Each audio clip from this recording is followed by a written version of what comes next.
Regardons cette capacité E3 du calcul d'un taux d'évolution et de son expression en pourcentage. Le prix d'un switch est passé de 40 € à 48 €. Donc il a augmenté de 8 €. Si je fais l'expression valeur finale, valeur finale moins valeur initiale sur valeur initiale, ça fait 8 sur 40. Il a augmenté de 8 € par rapport à 40 €.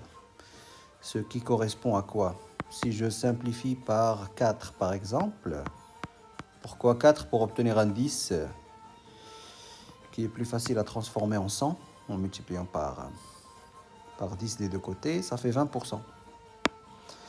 8 € c'est 20% de 40 €.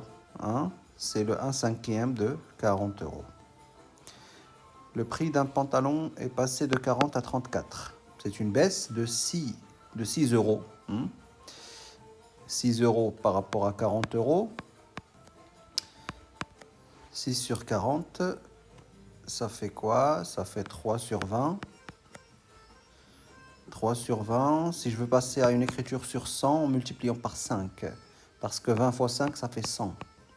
15%. C'est une baisse de 15%. Une grandeur passe de 300 à 240. Donc, si je fais V1 moins V2 sur V1, la variation relative, qui est aussi la même chose que le taux d'évolution, donc la valeur initiale, non pardon, j'ai dit V2 moins V1, pardon, V2 moins V1, donc la valeur finale moins la valeur initiale, la valeur finale moins la valeur initiale divisé par la valeur initiale. Ça fait moins 60 sur 300. Et donc ça correspond à combien pour cent? Eh bien, en divisant par 3 des deux côtés, ça fait une diminution de 20%, moins 20 sur 100. Une grandeur passe de 200 à 400. Valeur finale, 400, moins valeur initiale sur valeur initiale, ça fait 200 sur 200. Donc ça fait 1, c'est-à-dire 100 sur 100.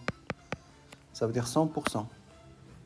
C'est une augmentation de 100% quand on passe de 200 à 400. Un prix a été divisé par 4.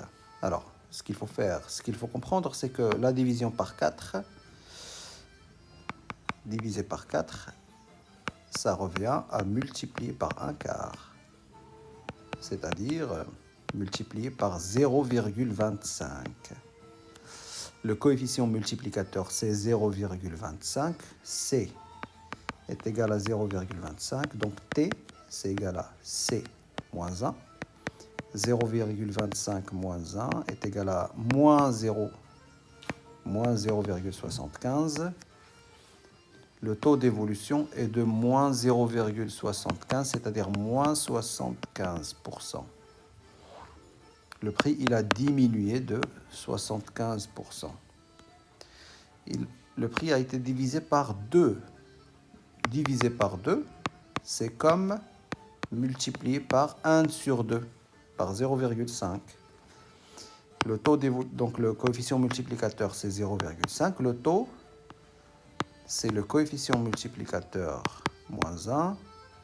Ça fait moins 0,5. Donc moins 50 sur 100.